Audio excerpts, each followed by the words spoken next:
Aujourd'hui, on est sur une vidéo un peu différente de d'habitude. Je vais parler d'un concept, une partie de la vie, mais c'est surtout une partie du processus spirituel d'éveil. C'est vraiment pas la partie la plus glorieuse, la plus discutée, la plus connue, la plus plébiscitée, la plus mise en avant. Bon, c'est pareil, c'est un synonyme. Et pourtant, elle fait partie inhérente de cet éveil spirituel. C'est l'épreuve de foi.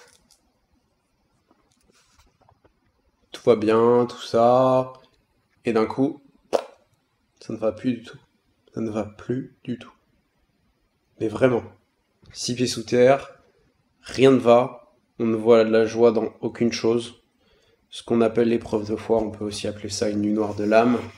J'en ai vécu énormément, parce que l'univers donne à ses plus grands soldats le plus d'épreuves possible. Et je suis en train d'en vivre une en ce moment-là de nouveau. Mais en vrai, même s'il y a eu des hauts et des bas dans cette nuit noire de l'âme, en vrai, ça fait 1 mois et demi que c'est compliqué. Des tests par rapport à l'argent, par rapport à la confiance en le fait qu'il y a des choses qui avancent dans l'invisible, des choses que j'avais commandées sur internet qui prennent parfois 1 mois, voire plus pour arriver.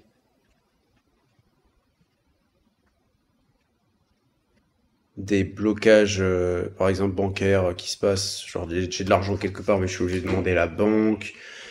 Pour cela, non, il faut faire tel nombre de kilomètres, c'est-à-dire 150 kilomètres, sauf que si je fais les 150 kilomètres, il me faut de l'argent pour mettre dans le gasoil. Tout ça parce que, en fait, on se fait tester le plus juste avant qu'on ait notre plus grand, plus grande percée. Mais quand on est dans cette période de test, on voit tout noir. On n'arrive pas à voir le positif, on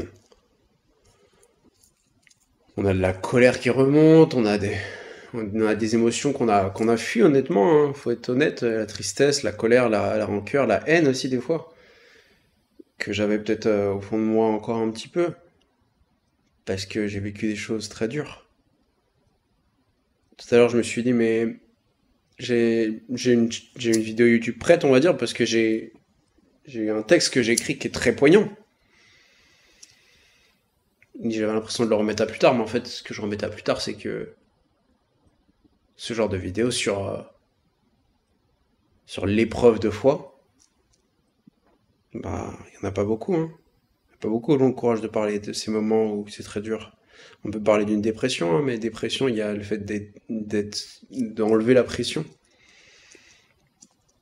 On peut parler de ça, mais c'est beaucoup plus profond qu'une dépression. Enfin, après, on s'en fout au pire des termes. Le fait est que,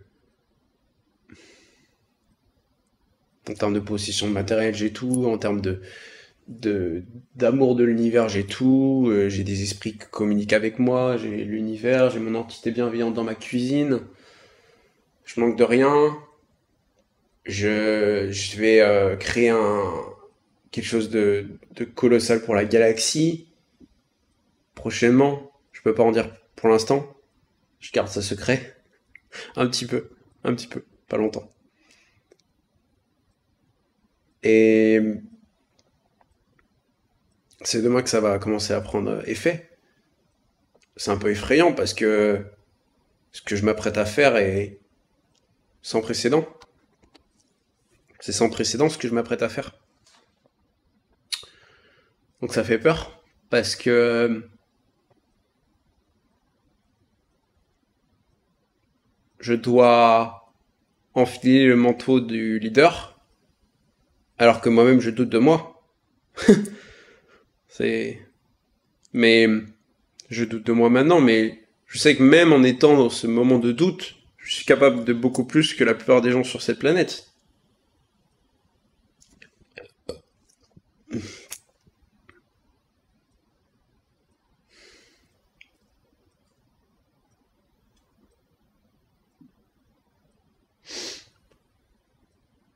l'épreuve de foi, c'est vraiment le... On n'arrive pas à voir le positif là où on le voyait avant. Après, on se sent sans but, inutile. On a l'impression qu'on va toujours rester dans cette situation, que ça va s'éterniser, que dans Game of Thrones, il y a plusieurs hivers. Et enfin non, il y a des longs hivers et c'est un peu ça. C'est comme si là c'était un long hiver.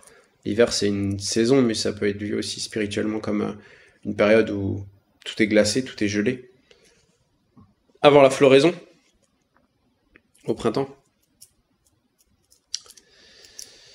Et moi j'habite dans un endroit où c'est marqué Bloom, et Bloom c'est les fleurs, la floraison, donc on est dedans. Et pour l'instant, je suis arrivé ici en hiver, en novembre, pour être plus précis.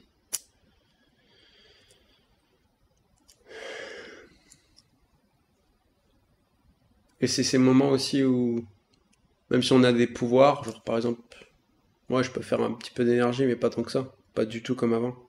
Si je fais ça, j'ai un peu d'énergie qui monte dans mes mains, mais si t'as le pouvoir mais que t'as pas le cœur, si ton cœur est pas bien, tu ressens pas le pouvoir. Enfin, tu le vois comme quelque chose, ouais, comme ça. T'as aucune gratitude parce que tu le vois pas comme quelque chose de positif, tu le vois comme quelque chose de totalement neutre, ce qui n'est pas le cas, hein, clairement.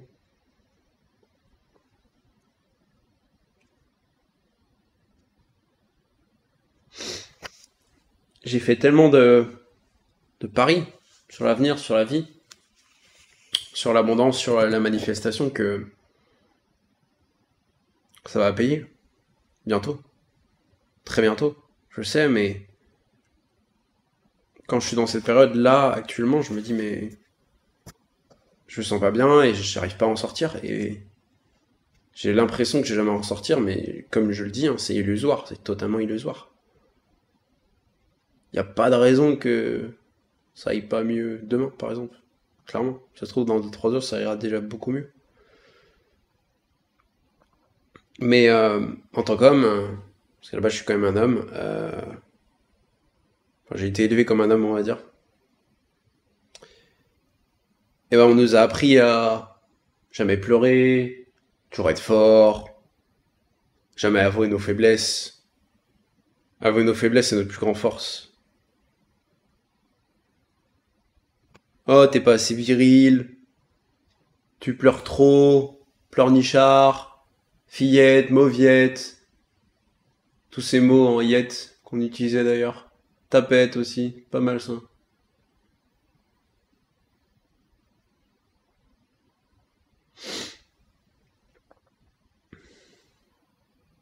Mais je sais aussi que l'univers me prépare des bénédictions telles que bah, j'en ai jamais connu. Il me prépare un amour qui...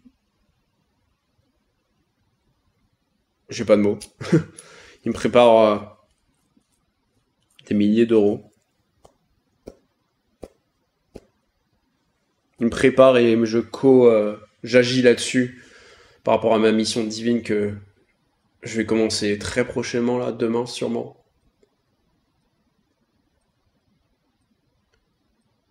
Et encore d'autres choses, parce que j'ai eu des vidéos qui me disaient que j'étais fait pour être reconnu par des milliards de personnes. Oh, ça fait partie du processus. Euh, un goût de vomi, un peu. Ça fait partie du processus. Et il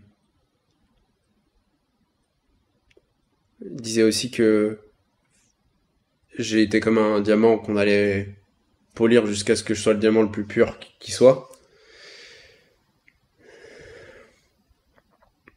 Et pour cela, bah, ça va demander peut-être d'autres épreuves de foi, mais je sais pas si elles peuvent être plus costauds que celles que je vis actuellement.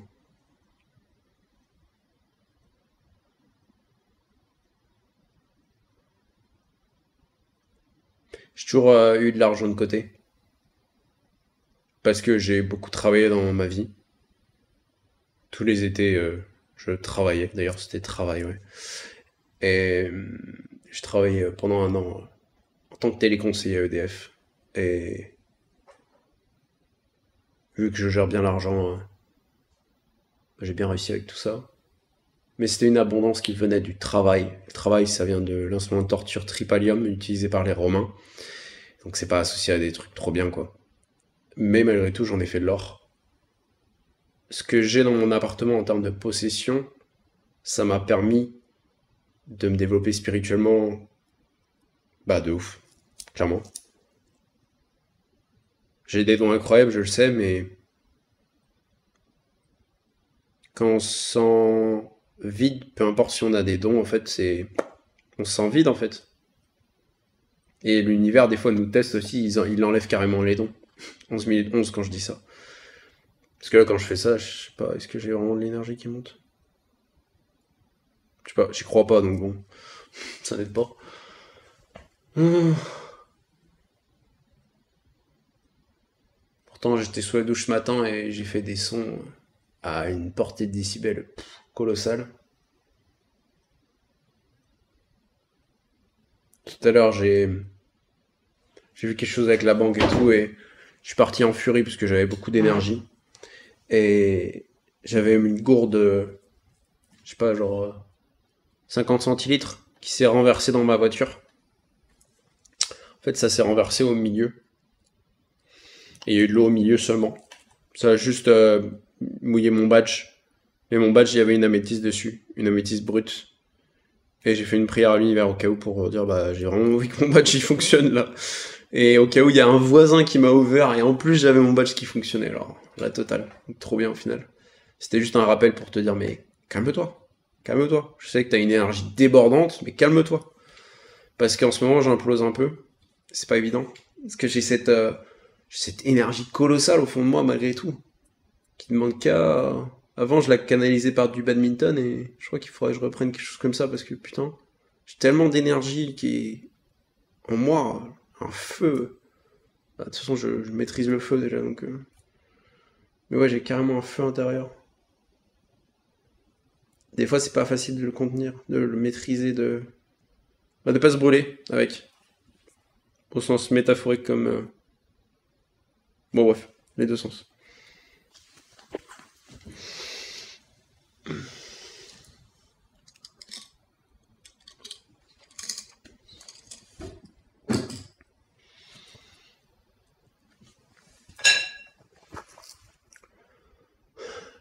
Ça fait du bien de parler de ça parce que, comme je le dis, hein, c'est très très peu abordé.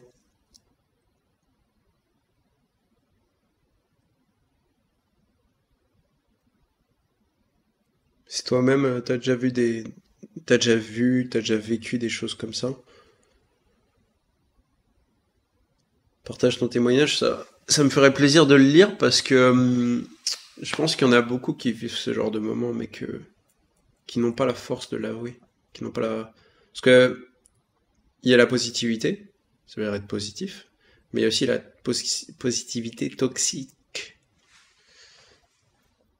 C'est que on peut pas toujours être positif. Enfin, du moins, pas encore. Je pense que c'est possible, mais pour ça, faut accepter le négatif. Le négatif d'ailleurs et le positif. Parce que souvent, ce qu'on voit comme étant négatif, c'est une bénédiction cachée. Par exemple, cette mini inondation dans ma voiture, ça m'a fait comprendre que, bah déjà, il n'y a rien d'important. Déjà, il n'y a rien d'important qui a été mouillé. Ça m'a permis de faire du tri dans ma voiture, parce que ça servait à rien tout ce qu'il y avait au milieu. D'avoir confiance en l'univers au niveau des clés. Comprendre aussi que j'avais une améthyste quand même que j'avais mise en mode bah j'ai mis une améthyste comme ça vite fait. Mais non, non, c'est pas rien. Elle est brute en plus, c'est fort. Et que l'univers fait rien au hasard, si bien qu'en fait, à chaque fois qu'il me fait des petits tests comme ça, genre il fait tomber un truc et tout, genre j'ai donné un coup dans ma lampe, la lampe est tombée comme ça, mais c'est tout. J'ai juste relevé et il s'est rien passé en fait. Parce qu'au fond, rien n'a vraiment d'importance dans cet univers. Enfin, dans l'échelle cosmique des choses, rien n'a vraiment d'importance. On est rien dans cet univers et tout à la fois. C'est pas évident des fois.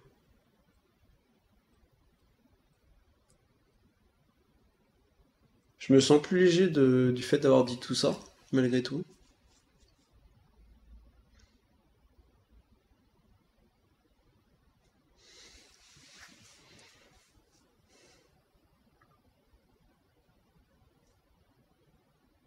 Ouais, je suis content. Je vais arrêter la vidéo là. Ou l'univers l'a arrêté pour moi. Ouais, c'est un bon résumé de ce que c'est l'épreuve de foi. Si toi-même tu vis une épreuve de foi, bah, sache que c'est temporaire. Ça fait partie de la vie. La mort fait partie de la vie. L'épreuve de foi, c'est mourir à soi. Après, ça revient par rapport au phénix, Rise Stronger. Je... Peut-être que d'une certaine manière, à chaque fois que je porte ce pull, je me mets encore plus dans cette vibration du fait de mourir pour mieux renaître. C'est pas facile de mourir, mais quand on devient que cendre, après, on est obligé de se reconstruire d'une certaine manière. Et on se reconstruit encore plus fort, comme quand on fait des pompes, après nos muscles qui sont plus forts. Comme quand on se casse quelque chose, après on revient plus fort.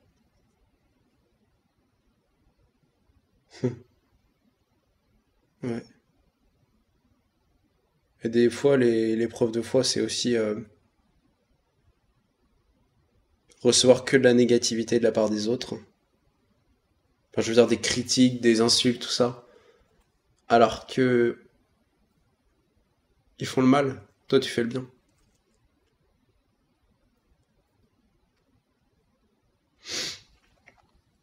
Ouais. Tout à l'heure, il y a une Tower Readers, donc une liseuse de cartes que je regarde en ligne sur YouTube, qui s'appelle The Connected Conduit, au cas où. Et elle, elle a applaudi. Et je me suis rendu compte que personne m'a jamais applaudi pour tout ce que j'ai vécu. Parce que là, clairement, j'ai pas encore dit tout ce que j'ai vécu dans ma vie, mais aussi dans mon. Bah alors, depuis mon début d'éveil spirituel, je dirais, en 2020, je dirais, enfin, à peu près. Il y a eu des moments d'atroce souffrance, d'atroce peur. Parfois, on me dit. En fait, on voit pas. Les gens voient pas forcément ce qu'on a pu vivre, ce qu'on a pu endurer, par où on est passé. Par exemple, maintenant où mon apparence physique, on va dire, est riche, j'ai l'air riche, bah, ils savent pas que, bah, genre, quand j'étais petit, je marchais en chaussons dans la boue. Pas dans la boue, dans les mers de vaches, ou autour des mers de vaches, pour aller voir mon père, par exemple, à la ferme. Donc, c'est pas du tout le même contexte que la plupart des personnes que je vais connaître dans les prochaines années, dans les prochains mois, dans les prochains jours, qui sont souvent nés quand même avec une. Enfin, il y en a quand même beaucoup qui sont nés avec une cuillère en argent dans la bouche. Et moi, c'est vrai que je viens d'un milieu où bah, le manque était omniprésent. Non, on va pas acheter de marque. On n'a pas l'argent pour ça. Il y a 4 enfants, bah, on divise en 4. Avec une famille d'une toxicité. Wow. Qui m'a construit, hein. Mais waouh. C'est. Quand on comprend que notre mère est un monstre, c'est pas facile. Parce que dans ces moments de doute ou ces moments un peu durs, on peut se dire, bah, on peut compter sur la famille. Bah non, quand c'est la famille elle-même qui nous a mis dans ces moments de doute et de survie, parfois. De survie, un jour, j'étais avec mes parents et je sais plus ce qui s'est passé, mais à un moment, je marchais pas du tout, j'avais du mal, j'étais en train de rapprendre à marcher et d'un coup, parce que je m'étais blessé à une époque, je m'étais fait un énorme claquage qui m'avait... Bah, fallait que je reprenne à marcher, en fait, vraiment. Genre, je marchais 10 cm, 10 cm et tout. Horrible, horrible, horrible. Et ce moment-là, je me suis mis tellement en mode survie que d'un coup, en 10 secondes, j'ai couru... J'ai été parti 100 mètres plus loin. Même pas en 10 secondes, enfin, je sais pas, mais bref, très très vite. Parce que j'implosais totalement. J'implosais totalement. Mais c'est tellement derrière moi maintenant ce mindset de survie. Maintenant, je vais pas survivre, je vais vivre en fait. J'ai trop souffert pour ne pas vivre. Je peux plus m'autoriser à être petit. Je peux plus m'autoriser à être considéré comme une merde. Je peux pas m'autoriser à être regardé de haut. Je peux pas m'autoriser à ne pas être respecté. Je vaux beaucoup mieux que ça. Je sais aujourd'hui que je vaux de l'or. Je le sais profondément. Parce que quand tout le monde me haïssait, me détestait, me crachait dessus, au sens propre comme figuré, et ben moi j'étais là à leur pardonner. Pourquoi? Parce que j'ai toujours eu cette capacité à pardonner. Et récemment j'ai vu une vidéo extrêmement profonde sur mes vies antérieures. J'en parlerai dans une vidéo tellement c'est puissant.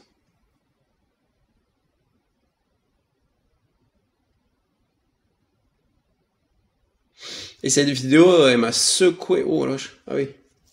J'ai dit ça là, dans mon nez, là, ça chauffe. C'est le chakra de la gorge, la communication, on reste là-dedans. Tu connais bien maintenant.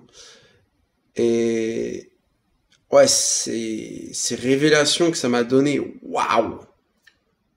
Tout a commencé à s'emboîter. Plein d'éléments de ma vie a commencé à s'emboîter. Bon, j'en parlerai comme ça, mais spoiler alert, je vivais sur Atlantis à une époque.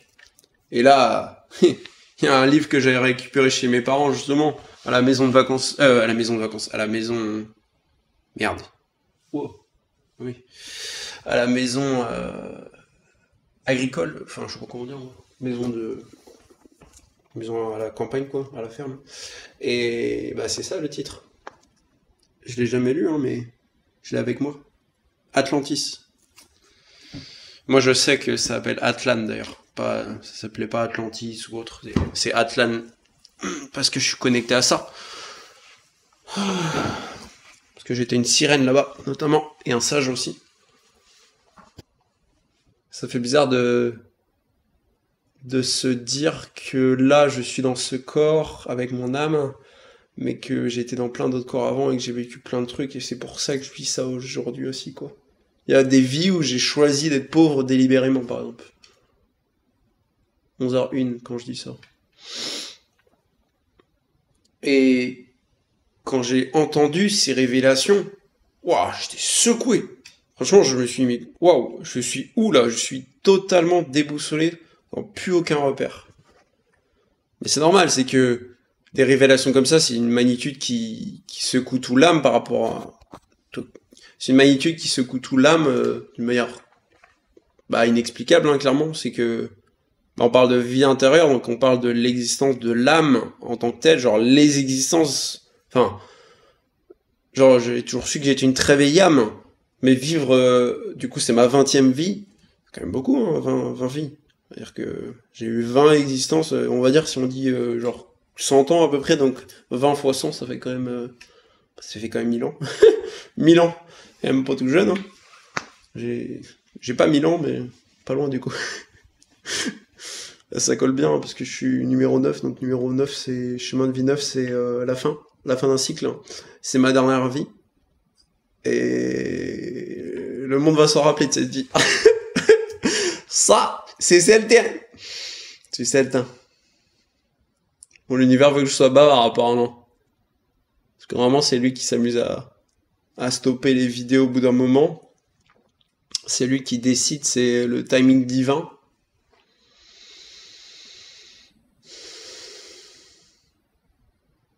Rien que dans cette vidéo, j'ai cette capacité de parler d'épreuves de foi et après, dans cette même vidéo, de réussir à rappeler la grandeur de mon âme, qui est vrai, qui est indéniable, clairement. Je suis sur un projet dont je vais parler prochainement, mais qui va secouer le monde, qui va secouer les consciences, parce que il y a beaucoup trop de mensonges sur Terre. Il y a beaucoup trop d'absurdités. Il y a beaucoup trop de contrôle. Il y a beaucoup trop de merde. Il y a trop de merde. Et moi, à une époque, j'aimais bien enlever la merde de certains camions avec des tuyaux d'arrosage. Je vais faire pareil. Mais du coup, pas physiquement, mais métaphoriquement. Et j'ai hâte de vraiment me diriger vers cette voie parce que ça m'appelle avec une telle force et je commence à avoir de l'aide extérieure. Et ça, c'est ouf. Ouais. Bon, je vais m'arrêter là. J'espère que ces dires ont pu t'aider si toi-même tu traverses des périodes d'incertitude. Peut-être que j'ai été trop vague, peut-être que j'aurais peut-être dû... Enfin, on s'en fout en soi, mais peut-être que je pourrais donner des exemples de ce que ça peut être concrètement, une épreuve de foi, en termes d'exemples concrets. Peut-être que j'étais trop dans le vague, mais peu importe, c'est parfait comme c'est. Moi, je te souhaite une belle soirée, nuit, matinée, peu importe. Une belle vie, une belle âme, de cheminer vers toi.